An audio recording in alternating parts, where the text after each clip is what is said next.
Hər vaxtınız xeyir, hörmətli izləyicilər. Ümid edirəm sağlamlığınız və əhvalınız tam olaraq yerindədir. Sizdən Ali Futboldur. Uzun müddətdir ki, Çempionlar Liqasının play-offu ilə bağlı olan bu məhz play-off rubrikasını qaytarmaq istəyirdim. Sadəcə olaraq ölkədən derbiyə görə didərgin düşdüyümə görə heç cürə Çempionlar Liqasının məhz 1/4 finalından adətimizə uyğun olaraq ilk oyunlardan öncə başlaya bilmədim, amma düşünürəm ki, ilk oyunda baş verənlər bizə istər-istəməz indi üçün müzakirə məqamlarda daha çox açıq eləyiblər. Biz artıq yarımfinala vəsiqə qazana biləcək komandalar haqqında daha dolğun bəlkə də danışa biləcəyik. Çünki bəzi məqamlar gözlənilməz oldu. Salam Arsenal. Digər məsələlər isə olduqca məntiqli və olduqca necə olmalı idisə elə də baş verdi. Ona görə də vaxt çox itirməyək, yeməyə-içməyə qabağımıza bir şey qoyun. Yaxın dəqiqələrdə Çempionlar Liqasının 1/4 finalının ilk oyunları və təbii ki, yarımfinala vəsiqə qazanmaq şansı daha yüksək olan komandalar haqqında danışacağıq və öz yüngül ehtimallarımızı da verməyə çalışacağıq. Deməli, 2 görüş var ki, mən bu 2 görüşü istər-istəməz birmənalı olaraq yola vermək istəmirəm açığı və o oyunlar haqqında danışacağam təbii ki, bütün oyunlar haqqında danışacağam, amma düşünürəm ki, tez bazar bu oyunları yola verib də daha belə deyək, maraqlı və daha həm sizi, həm geniş auditoriyanı maraqlandıran oyunlara keçəcəm. Ona görə də vaxt itirməyə başlayaq. Məhz mənə görə turnirin favoriti olan Barselona Borussia Dortmund oyunundan. İlk oyun hər şey necə vəd edirsə elə də baş verdi və burada qeyri-adi bir məqam əslində yoxdur. Ola da bilməzdi. Niyə görə? Çünki Borussia Dortmund ümumiyyətlə 1/4 final mərhələsində olması özü-özlüyündə böyük bir möcüzədir. Ümumiyyətlə komanda 2 mövsümdür ki, biryönlü oyun oynamır. Keçən mövsüm daha çox məncə püşk atma əsasında və PSG-nin səriştəsizliyi əsasında bu komanda final oynadı, amma Bundesliqada gedən işlər özü də göstərdi ki, bu komandanın bir işıq ucu yoxdur və Sportingin belə deyək, o alt play-offda olan bu vəziyyəti Amaremin gedişindən sonra bu vəziyyətdə olmasaydı, biz çox güman ki, hal-hazırda Barcelona Sporting oyunu izləyəcəkdik və tam səmimi Amaremin Sportingi Barcelonanın oyunda daha maraqlı görsənərdi. Çünki Borussia 1-ci Sportingi keçdi olduqca rahat şəkildə. Daha sonra Lille-nin oyunda hardansa özündə motivasiya, güc və oyun taparaq öz deməli 1/4 finalına yolunu təmin etdi və gəldi çıxdı, yenə deyirəm, mənə görə hal-hazırda indiki dəqiqəyə görə turnirin favoriti Barselona. Məsələ odur ki, Barselonanın oyunda heç bir şansı yox idi bu komandanın və biz bunu oyunun ilk dəqiqələrindən də hiss etdik və burada təbii ki, Flikin Barselonası haqqında biraz çox danışmaq lazımdır. Mütləq. Niyə? Çünki heç kəs mənə elə gəlir ki, bir çox mən özümü futbol analitiki saymıram təbii ki, amma futbol analitiklərinin belə ehtimallarına görə, hə, hansısa bir uğur ola bilərdi, amma belə bir tərəqqi, bu heç inkişaf da deyil, bu tərəqqidir çünki Barselona keçən mövsümə nisbətən demək olar ki, transfer etməyib, amma Hansi Flik Xavinin ümumiyyətlə düz qoş edə bilmədiyi heyətdən kifayət qədər güclü və hal-hazırda Avropada ən fantastik futbol oynayan komandanı gətirib çıxarda bildi ki, Rafinha, Yamal və 36 yaşlı Robert Lewandowskinin performansı haqqında saatlarla danışmaq olar, amma təbii ki, Flikin futbolu əsasən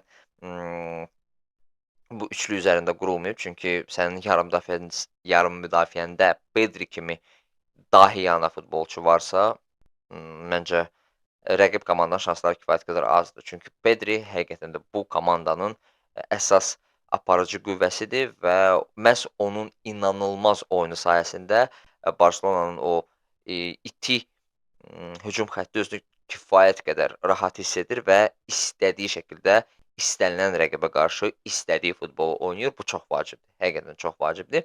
Və mənə elə gəlir ki, Flik bu mövsüm Barselonanın heyətində əsasən bax bu zədələr məqamını aradan qaldırdı. Bu daimi qalmaqallar çərçivəsində baş verən o komandanın üzərindəki o təzyiqi aradan götürdü. Onlar sırf idman, nailiyyətlərinə kökləndilər. Keçən mövsüm qalmaqal içində olan Rafinyadan misal üçün biz bu mövsüm demək olar ki, heç nə eşitmirik. Yalnız və yalnız pozitiv məqamlardır. De Jongun məqamı həll olundu. Dani Olmo'nun o oynayıb oynamayacağı məqamlar bir dənə hansısa maneəçilik törədə bilərdi, amma Laporte və komanda Flicklə birlikdə mənə elə gəlir ki, bu çətin məsələnin üzərindən, öhdəsindən daha yaxşı gəldilər və hal-hazırda biz kifayət qədər güclü və dayanıqlı və yaxud artıq oturuşmuş, daha doğrusu dayanıqlı yox, oturuşmuş bir Barselona izləyirik və yenə deyirəm, bu oyunla bağlı danışılası bir şey yoxdur. Çünki ilk oyun 4-0 və Signal Iduna Parkda yalnız və yalnız nə bilim Barselonanın gəlməməsi bu komandanı yarımfinaldan kənar saxlaya bilər. Çünki həqiqətən də mənə görə belə performans göstərmək ilk mövsümdə fantastika. Fantastika və təbii ki, bukmeykerlər, analitiklər və sairə və ilaxır ümumiyyətlə Barselonanın keçidində 1% belə şübhələnmirlər və ikinci oyun sadəcə olaraq göstəri xarakterli olacaq və çox güman ki, hal-hazırda İspaniya La Liqasında çempionluq yarışında mübarizədə olan Hansi Flick bəzi futbolçulara hətta istirahət də verə bilər. Çünki yenə deyirəm, bu Borussia Dortmund Barselonanın heç ikinci heyəti ilə də başa-baş oyun sərgiləyə bilməyəcək. Buna görə də düzdür, futbolda 100%-lik heç bir şey yoxdur, amma Barselonanın oyunu bizə bu 100%-lıq əminliyi verir. Ona görə də yarımfinalda təbii ki, Blaugrana olacaq. Növbəti oyun PSG Aston Villa ilk oyun 3-1 hesabı ilə Parislərin xeyrinə bitdi və bir çoxları bu oyundan sonra da PSG-nin rahat şəkildə yarımfinal mərhələyə vəsiqə qazanacağını düşünürlər. Hardasa 80% razıyam. Niyə görə razıyam? Çünki bizim bu PSG-nin o qızıl heyət və o inanılmaz ulduzların toplumu olan dövrlərdən bu yana ilk dəfədir ki, mən PSG-ni belə balanslaşdırılmış şəkildə görürəm.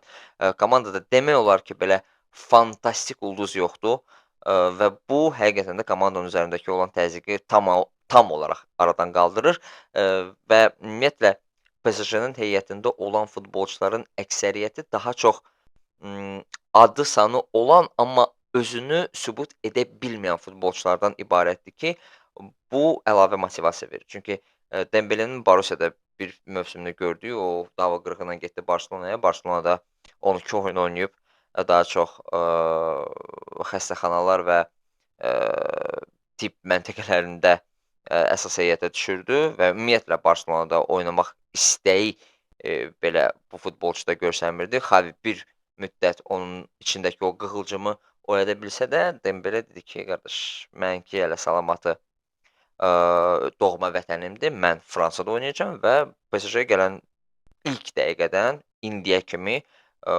Dembele həqiqətən də fantastik futbol göstərir və buna mənə elə gəlir ki, heç birimizin şübhəsi olmalı deyil. Məhz onun 2025-ci ilin əvvəlindən göstərdiyi performans isə onu tam səmimi mövsüm sonunda qızıl top namizədlər arasına daşıya bilər. Əgər PSG artıq Fransa çempionu oldular, məncə kubokda heç bir problem olmalı deyil və əgər onlar Çempionlar Liqasında da qalib gəlsələr, Dembele tam açıq şəkildə qızıl top uğrunda mübarizə apara biləcək. İkinci məqam və mövsümün ilk yarısında olan natamamlığı mənə görə aradan qaldıran təbii ki, Kviça Kvaratskhelia-nın keçididir ki, Kviça Napolinin çempionluq mövsümündə özünün hansı klass futbolçu olduğunu göstərdi, amma hiss olunurdu ki, o artıq Napolidən daha böyük fiqura çevrilir və onun növbəti addım atması labüd idi və Realdan və s. və o belə deyək də öz xəyalları ilə, öz arzuları ilə yaşamada konkret olaraq adekvat bir qərar qəbul elədi və özünü məhz PSG qrandının, Fransa qrandının daha doğrusu heyətində sınamağa qərar verdi ki, Kvaratskhelia hal-hazırda adaptasiya ilə bağlı heç bir problemi yoxdur. Yenə deyirəm, Barselonanın üçlüyündən sonra hal-hazırda hücum xətti olaraq mən məhz PSG-nin üçlüyünü qeyd etmək istəyərdim. Burada təbii ki, bu üçlü arada beşliyə də dönür. Çox maraqlı bir məqamdır. Üstəlik, PSG-nin yarım müdafiəsində o balans var. Çünki Vitinha, Neves və Fabian Ruiz doğrudan da çox keyfiyyətli yarım müdafiə tandemi, üçlüyü yaradıblar ki, bu da eyni şəkildə əslində Barselona dediyimiz fikirlərin tam olaraq təsdiqinə gətirib çıxarır. Eyniliklə o məqamdır. Yarım müdafiə o qədər dolğun və bir-birini yaxşı anlayandır ki, hücumda oynayan üçlü, dördlü, beşli fərqi yoxdur. Kifayət qədər rahat və öz performansını maksimum dərəcədə göstərmək potensialına malikdir. Təbii ki, Nuno Mendeslə Aşraf Hakimi də heç yerə getməyiblər, onlar da heyətdədirlər.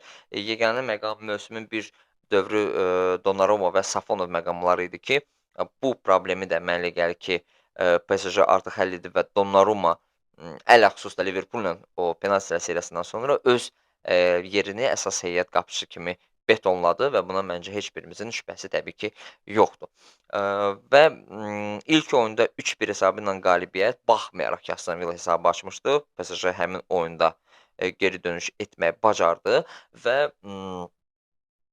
kağız üzərində təbii ki, hər şey artıq demək olar ki, həll olunub. Amma nəyə görə mən dedim ki, PSG-nin keçidinə 80% inanıram. Çünki opponent Aston Villa olsa da, Aston Villanın baş məşqçisi Unai Emery'dir və Unai Emery'ni biz kifayət qədər keyfiyyətli kubok məşqçisi kimi tanıyırıq. Yəni ola bilsin ki, o liqalarda, yəni daxili çempionatlarda bir o qədər də uğurlu olmasın, yaxşı nəticələr göstərməsin, amma o kubok məşqçisi kimi biz onun dəfələrlə olduqca yaxşı nəticə göstərdiyini görmüşük və bu adətən məhz no-name komandalar, underdog komandalardan daha uğurlu olur. Məsəl üçün, səhv eləmirəmsə, onun Villarreal idi də Bavariyanı mübarizədən kənarlaşdırdı və Çempionlar Liqasının yarımfinalında oynamışdı. Əgər səhv deyirəmsə, düzəldin, amma mənim fikrimcə, bax, məhz o Villarrealın baş məşqçisi məhz Unai Emery idi. Yəni və nəzərə alsaq ki, Aston Villa evdə oynayır və oyuna qayıtmaq üçün əslində 2 top lazımdır. Bu 20% bax bu ehtimalı saxlayır. Düzdür, yenə də biz bookmaker və analitiklərin nəzərlərinə, analizlərinə əsaslansaq, onlar da 90% artıq, 95% hətta PSG-nin yarımfinalda görülür, amma bu futboldur və yenə deyirəm, Unai Emery effekti işə düşsə və o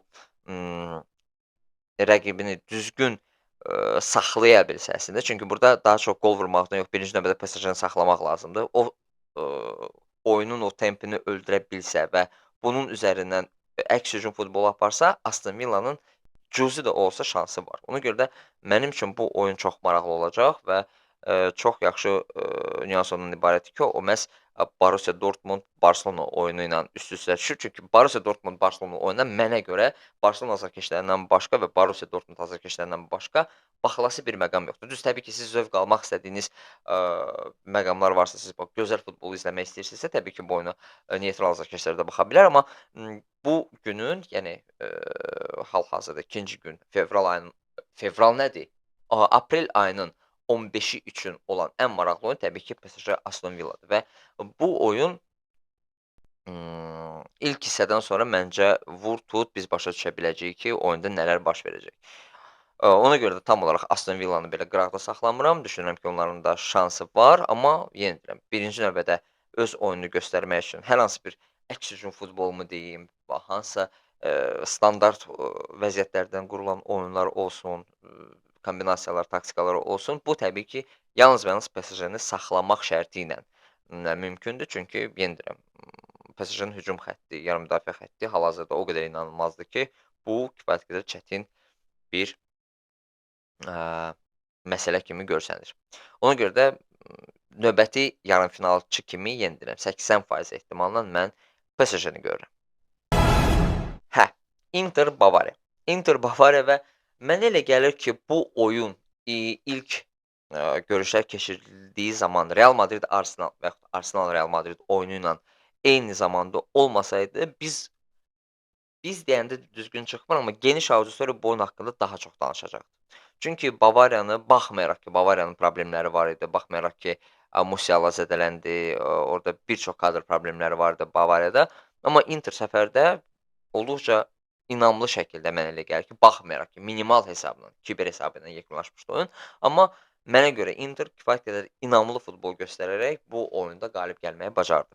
Və bunun haqqında geniş auditoriyada heç bir söhbət demək olar ki, yox idi. Çünki bütün məqam təbii ki, Emirates-də baş verən oyuna odaqlanmışdı və bu Inter fanatları və Interin özü üçün məncə biraz belə acınacaqlı bir məqam idi əslində. Digər sual, təbii ki, biz bu məsələni uşaqlarla da danışanda mənə çatmayan məqam o idi ki, yəni Çempionlar Liqasının yayım məsələsi var da. Yayım istiqamətində onların hər oyun günü 2 slotu var idi. 21:45-də, bir də gecə saat 12-də. Yəni indi Avropada saatlar keçir deyəndə 20:45 və 23:00-da Bakı vaxtı ilə oyunlar keçirilir. Nəyə görə? Dəyərli UEFA, bax, gül kimi Çempionlar Liqasının yeni formatı mənim üçün konfet əla. Bəzi nüansları var, amma ümumilikdə götürsək, intriqa və maraq baxımından bu format kifayət qədər maraqlıdır. Nəyə görə Çempionlar Liqasının 1/4 final mərhələsini oyun günündə 2 slota bölməyək? 20:45-də oynayardı Inter Bavariya, 23:00-da prime time-dır. Siz əgər Real Madrid Arsenal oyunu daha çox prime time, deməli, oyunu kimi qəbul edirsinizsə, 23:00-da eləyərdiniz Real Madrid Arsenal oyunu. Digər gündə də nə bilim prime time-da verərdiniz Borussia Dortmund Barselona oyunu, 20:45-də eləyərdiniz Paris Saint-Germain Aston Villa oyunu. Yəni bu belə də böyük problem deyildi. Desək ki, bu vaxt slotu yoxdur onlarda, deyərdim hə, amma var axı, niyə görə yox? Nəsə, sözümün canı. Bavariyanın kadr itkiləri var. Bavariyanın Kane adlı bir uğursuzluğu var. O Kane o uğursuzluğu özü ilə Tottenhamla Bavariyada gətirib ki, neçə il ard-arda Almaniya çempionu olan Bavariya məhz Kane'in gəlişindən sonra mövsümdə ümumiyyətlə titul qazanmadı. Amma bu mövsüm çox güman ki, Bundesliqanın qalibi məhz Bavariya olacaq və Kane axır ki arzuladığı titula gəlib çatacaq. Yəni sözümün canı o deyil, sözümün canı ondan ibarətdir ki, o məhz daxili turnirdə keçirilən bax bu rəqabət atmosferi istər-istəməz Bavariyanı rahat nəfəs almağa heç cürə kökləndirə bilmirdi və son oyunda məhz elə Interlə ilk oyun ərəfəsində Musialanın zədə alması Bavariya üçün kifayət qədər ciddi itkidir.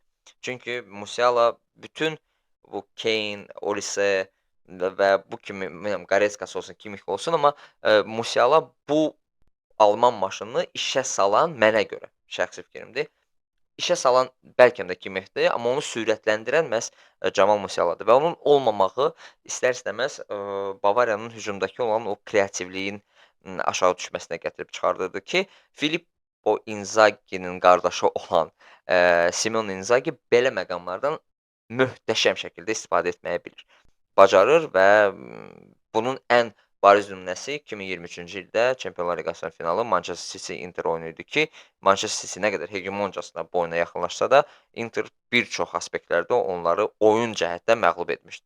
Sonda Rodri'nin qolu və City Çempionlar Liqasının qalibi olmuşdu, amma sözümün canı məncə aydındır, bəllidir. Simone Inzaghi komandanın zəif nöqtələrinə vura biləcək baş məşqçidir və Interin bu istiqamətdə bütün lazımi resursları var. Üstəlik mövsümün ilk hissəsini olduqca inamsız mənə görə keçirdən Lautaro Martinez son oyunlarda öyrəşdiyimiz deməli kondisiyalara çatıb və ona görə ondan ilk oyunda da biz qol gördük. Kifayət qədər gözəl qol idi. İkinci oyunda da ondan təhlükə gözləmək olar, amma bütün bu məqamların ortalama tərəfi həqiqətən də 50-50-yə. Baxmayaraq ki, Inter ilk oyunda 2-1 hesabı ilə qalib gəldi, Bavariya. Düzdür, səfərdə oynayacaqlar, düzdür, məğlub durumda gəlirlər, düzdür, Inter praqmatik futbol oynamağı bacarır və hesaba görə ən ideal oynayan komandalardan biridir bu 8 komanda arasında. Amma yenə də mənə görə bu oyun 50-50-yədir və hesab məqamı olmasaydı mən hardasa üstünlüyü Bavariyaya verərdim, amma təbii ki, indiki dəqiqəyə danışırıqsa, bu dəqiqəyə danışırıqsa, təbii ki, hesabda 2-1 hesabı ilə üstün olması Bavariyanın kadr problemləri və üstəlik Simone Inzaghi'nin hesaba görə oynamaq üstünlüləri mənə görə 60-65% Interi yarımfinala daşıyacaq. Amma izləyək, təbii ki, izləyək. Sizsə təbii ki, bu oyunla bağlı öz fikirlərinizi şərhlərdə yazın və deyin görək sizcə hansı komanda? Inter yoxsa Bavariya Çempionlar Liqasının yarımfinal mərhələsinə vəsqə qazana biləcək? Mən nə qədər istəsəm də, mən heç vaxt buraxılışları 20 dəqiqədən aşağı eləyə bilmirəm və indi vaxt cədvəlinə də baxıram ki, artıq 20 dəqiqəni keçmişik, amma olsun. Mən düşünürəm ki, daha geniş şəkildə bu barədə danışmaq lazımdır. Çünki biz bu mərhələnin ən belə konfet oyununa yaxınlaşmışıq. Oyun baxımından, oyun cəhətdən yox, çünki mənə görə ən maraqlı oyun, yəni mübarizə şəraitində keçən ən maraqlı oyun Inter-Bavariya oyunu idi. Amma ilk oyunda Emirates-də baş verənlər təbii ki, bu oyunun qıcığını, qığılcımını, energetikasını, atmosferini daha da yüksəldir, daha da qaldırır və Arsenal Real Madrid 3-0 heç kimin gözləmədiyi hesab. Hətta mən bu buraxılışı 4-1 finalların ilk oyunlarından öncə yazsaydım, mən deyərdim ki, Real Madrid rahat şəkildə Arsenalı keçəcək. Niyə? Baxmayaraq ki, Realın oyun problemləri var, Arsenal çox ciddi kadr itkiləri ilə qarşılaşmışdı. Arsenal hal-hazırda İngiltərənin 100% ən yaxşı müdafiəsidir və Gabriel Magalhaes'in oyundan öncə zədə alması mənə görə ümumiyyətlə Arsenalın əksər şanslarının üzərindən xətt çəkirdi. Və biz ikinci oyunu müzakirə etməmişdən öncə birinci oyun haqqında əsaslı şəkildə, geniş şəkildə danışmalıyıq. Niyə görə? Çünki bir çox kadr itkilərinə baxmayaraq komandanın əsas, belə deyək, qol silahı Bukayo Saka qayıtmışdı. Mən gözləmirdim ki, Saka ilk dəqiqələrdən bu oyuna qoşulacaq və artıq əslində kifayət qədər böyük bir riskə əl atdı, amma gəlin etiraf eləyək ki, onun başqa bir əlacı da yox idi. Çünki Havertz olmadı. Düzdür, Havertz belə fantastik bombardier deyil Arsenal üçün, amma Havertzin də meydanda olmaması, onun xidmətindən istifadə edə bilməyən artıq da məcburi şəkildə bu riskə getməlidir. Yenicə zədədən qayıdan Bukayo Sakanı dərhal Real Madridə qarşı oyuna buraxmalı oldu ki, əla da etdi. Niyə? Çünki mən bilmirəm bu barədə hardasa öz fikrimi demişəm yoxsa yox, amma bu Real Madrid son bəlkə də 10 ilin ən dişsiz Real Madrididir. Niyə? Birinci məsələ təbii ki, müdafiə xəttidir. Müdafiə xəttində biz əgər misal üçün oyunun heyətlərinə baxsaq, müdafiədə sol cinahda Alaba oynayırdı, sağ cinahda oynayırdı Federico Valverde, mərkəzdə Rudigerlə Raul Asensio. Və Carlo Ancelotti'nin Valverdeni müdafiənin sağ cinahına atması mənə gəlir ki, bu oyunun əsas səhvlərindən biri idi. İzah edeyim nəyə görə. Mikel Arteta qoyun deyil. Mikel Arteta başa düşür ki, Fede Valverde sağ cinahda oynayırsa, onun sol cinaha bir o qədər də güclü deyil. Və oyuna bir daha baxsa, siz görərsiniz ki, Arsenal oyun boyu demək olar ki, Valverde'nin cinahına fondaq qoymurdu. Və bu oyunla da o Valverde'ni demək olar ki, işi saxlamışdı. Bu çox maraqlı bir məqamdır və bütün oyun əsnasında Valverde öz cinahından hücum görmədi. Bir. İkinci məqamda öz, belə deyək, sığorta məqamlarını da, sığorta hərəkətlərini də meydanda etməkdən çəkinirdi. Çünki qulağının dalına hücum ala bilərdi. Çünki sol cinahda Martinelli də kifayət qədər sürətli və təhlükəli bir futbolçudur. Bu bir. Sakanın meydana daxil olması, mən bilməm, bu qərar əvvəlcədən verilmişdi. Yoxsa Real Madridin sol cinahında David Alaba'nın oynamasından, oynayacağı bəlli olandan sonra verilmişdi, bilmirəm. Amma David Alaba da zədədən təzə qayıdıb və kifayət qədər bərbad formadadır.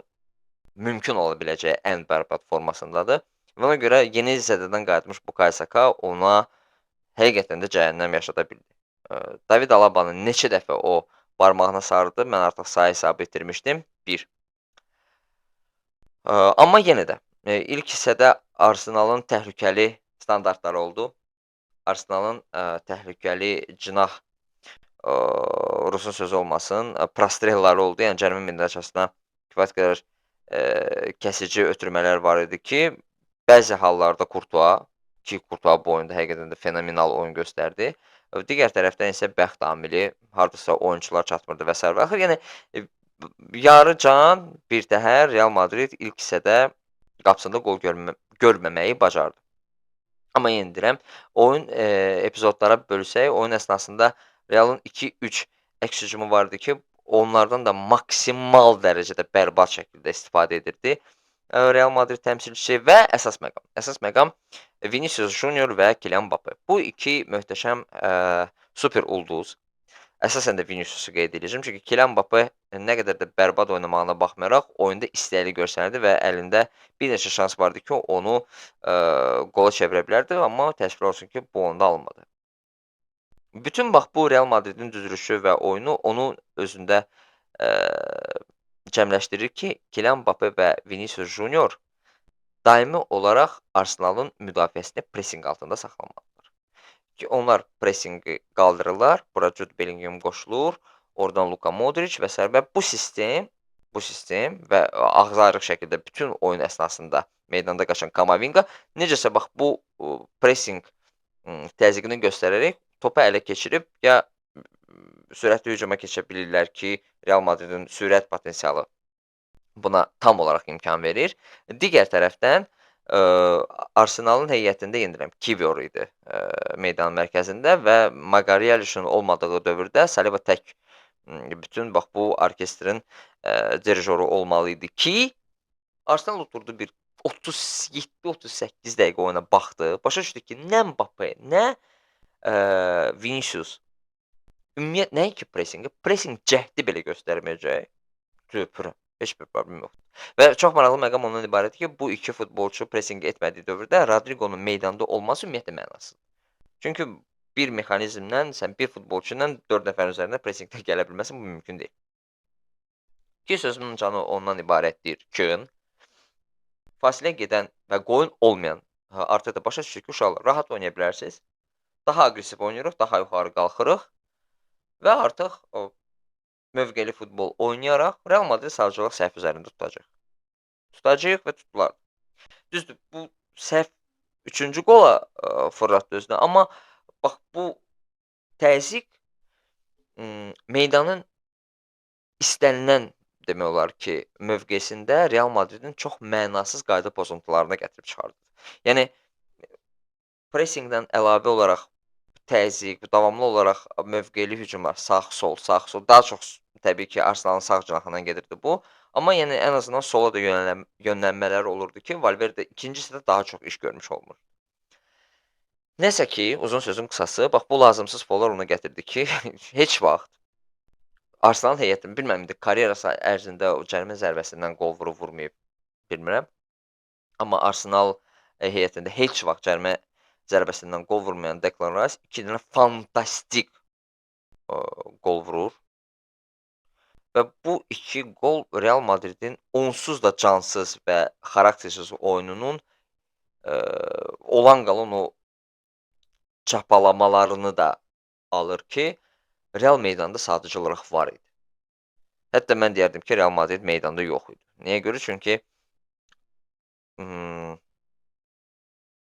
oyuna bir daha baxsaz, Realın heyətində 3 ötürmədən çox edənə, nə bilim, Bernabeu qabağında heykəl qurmaq olardı. Çünki alınmır da qardaş, eləyə bilmirdilər. Və üstəlik bir müddətdən sonra Mbappe ilə Vinicius ümumiyyətlə meydanda hər hansı bir hərəkət cəhdinin edilməməsini görən Jude Bellingham da dayandı. Təbii ki, bu üçlüyün əsnasında Rodrigo da bir zibilə yaramırdı ki, o təzyiq, hücum, Mikel Merino, Arsenalın yeni hücumçusu, baxmayaraq ki, o dayaq yarımdafiəçidir. Hesab 3-0 və Real Madridin Çempionlar Liqasından bax belə bir şəkildə vızqırt olmasının ən real şansıdır hal-hazırda. İndi məqam nədir? Məqam odur ki, bu qısa bilmirəm, indi 10 dəqiqə ərzində ancaq bu barədə danışdım, amma yenə də. İndi ümumilikdə danışsaq, biz artıq neçə gündür ki, pressa tərəfi, İspan pressası tərəfindən Real Madridin bu oyun haqqında təəssüratlarını, hisslərini, motivasiyası haqqında geniş ictimaiyyətə məlumat sızdırırlar. Hətta oyun bitəndən sonra Mbappédən, Viniciusdan, Viniciusdan soruşurdular ki, biz comeback-ə inanırsınız ki, əlbəttə. Daha sonra söhbət çıxdı ki, 3-0-dan sonra soyunub geyinmə otağında Valverde və Vinicius hansı belə motivasiya dolu bir nitq söyləmişlər ki, bütün komanda qrup şəklində biz bu remontadını edəcəyik cümləsini işlədərək qışqırıb belə böyük ruh yüksəkliyi ilə növbəti oyunu fikirləşməyə başlamışlar ki, mümkündürmü? Ola bilər. Ultrasur deməli Real Madridin ultras toplumu, qruplaşması oyundan öncə Real Madrid indiyə kimi görmədiyi şəkildə Santiago Bernabeu yola salacaqlarını qeyd etdilər. Meydanda hansısa motivasiya videosu olacaq. Daha sonra Santiago Bernabeu-nun deməli damı örtüləcək ki, o əzəmətli atmosferi meydana sızdıra bilsinlər. Nə bilim, Kuala Lumpurdan 4 dənə cadugar nənə gələcək, Arsenalın soyunub geyinmə otağına, nə bilim, qurd yağı zad sürtəcək. Real Madridin azarkeşləri öncədən Arsenalın otelinin altında, nə bilim, çanaqqala rəqsini oynayacaq. Bilmirəm də, yəni bu hal-hazırda ümumiyyətlə geniş pressada, geniş mediada yalnız və yalnız bax bu motivasiya yönümlü bir fikirlər söyləyirlər və hər kəs nədənsə bax bu vahiməli xəbərlər işlədir ki, Real 100% keçəcək. Birincisi, Real Madridin 100% keçməsi üçün Real Madrid oyun göstərməlidir. Əgər mən sizə inandırım ki, Mikel Arteta'nın mıxı dursa və o oyun ərzində desə ki, uşaqlar, oturuq müdafiəyə və keçirik əks hücum prinsipinə ki, ən ağıllı məqam budur. Yəni oyunun bəlkə də ilk 15 dəqiqəsindən sonra hücuma getməyin heç bir mənası yoxdur. Əslində çünki sən hücuma getsən Santiago Bernabeu və s. və bütün bu tilsim və s. və axır işə düşə bilər. Amma kifayət qədər praqmatik futbol oynamaq istəsə Mikel Arteta, Real Madridin hal-hazırda heç bir praqmatik komandanı müdafiəsini yarmaq potensialı yoxdur. Pozisyon futbolu bu komanda oynaya bilmir. Bu mövsüm əsnasında biz burada siyahı da var. Mən bu postu etmişdim. Instagram səhifəmizdə. Burada deyəsən bir də Liverpool yoxdur, amma Liverpool denilmək qaldı. Heç bir top kluba qarşı Manchester City-nin bu mövsümünü mən saymıram. Atletico Madrid hal-hazırda mənim üçün top. Yəni adlı sanlı klubların heç birinə Real Madrid qalib gəlmir. Nəyə qalib gəlmir? Məlum. Və mənə Borussia'nın oyunu, nə bilim, Manchester City-nin oyunu misal gətirmək lazım deyil. Çünki orada Borussia bir pox deyildi. Manchester City-də Pep Guardiola-nın dönəmində ən bərbad mövsümünü görürük. Atletico-dakı can-yarı penalti məsələsində, yəni bu göstərici deyil. Ciddi onlara qarşı hazırlaşan və pozisyon futbolunu daha yaxşı oynayan komandalar bu mövsüm Real Madridə qalib gəlib. İkinci məqam isə Real Madridin istənilən La Liga oyununu açın. Yəni siz əziyyət və cringe-dən başqa heç nə hiss etməyəcəksiniz.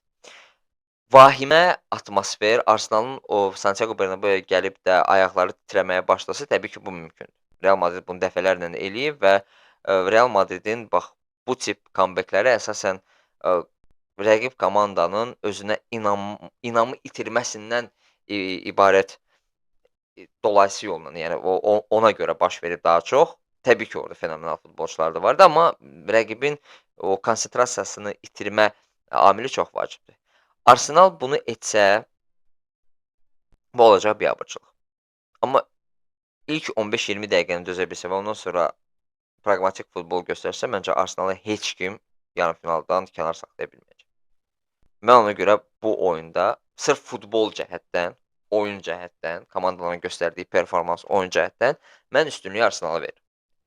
Mənə görə, mən bunu artıq belə deyək, öz aramızda danışanda dedim ki, mənə görə bu olacaq 2012, yox, 2012-2013-dür. Hə, 2012-2013 mövsümündə Borussia Dortmunda qarşı olan yarımfinal. Şəxsən o yarımfinalın birinci oyununu izləmişdim. Borussia Dortmund 4-1 hesabı ilə Real Madridi məğlub etmişdi. İkinci oyunda kifayət qədər emosional başlanğıc, amma yekunda 2-0 və Real Madridə bir qol çatmadı ki, onlar növbəti mərhələyə vəsəqə qazansınlar. Yəni uzun sözün qısası. Uzun sözün qısası, məncə Arsenal yarımfinala keçməlidir.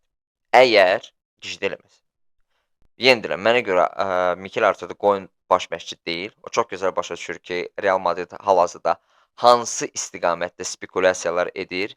Onlar hal-hazırda belə deyək də, ingilis sözü o mind games, yəni beyin fırtınaları ilə bu oyunu qazanmaq istəyirlər. Və əgər Arteta komandaya düzgün mesaj verməyi bacarsa, məncə Arsenalın heç bir problemi olmalı deyil. Sırf futbolcu həyat. Yox, əgər Arsenal çıxsa, orada özünü baxış uşaqları kimi göstərsə, hə, Real Madrid növbəti mərhələyə keçəcək. Real Madrid üçün belə bir bu qanın iyini hiss eləməkdir. Əgər o qanın iyini hiss elətdirsə Arsenal onlara, onda üzülürsən. Yəni bu futbol deyil, bu daha çox artıq psixoloji məqamdır. Real Madrid onları psixoloji cəhətdən məğlub edəcək. Belə isə təbii ki, böyük komanda amilinin ən bariz nümunələrindən biridir. Ona görə də izləyirik, gözləyirik.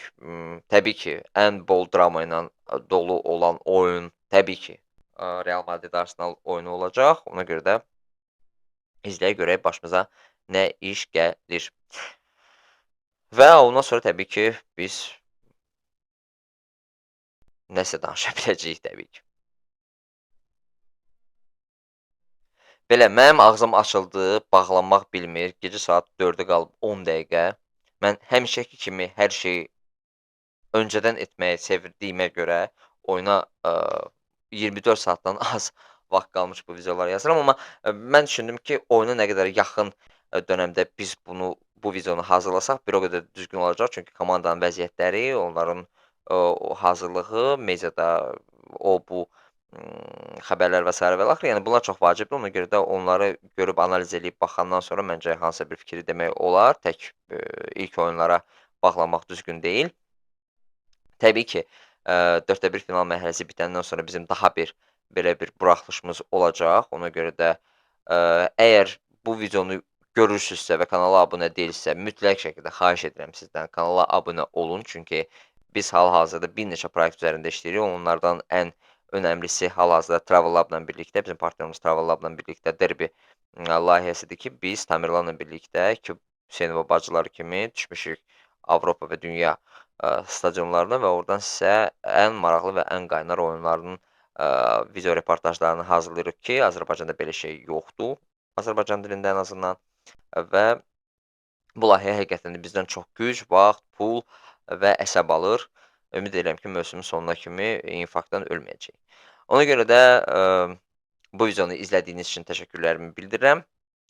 Sizi növbəti videolarımızda gözləyirəm.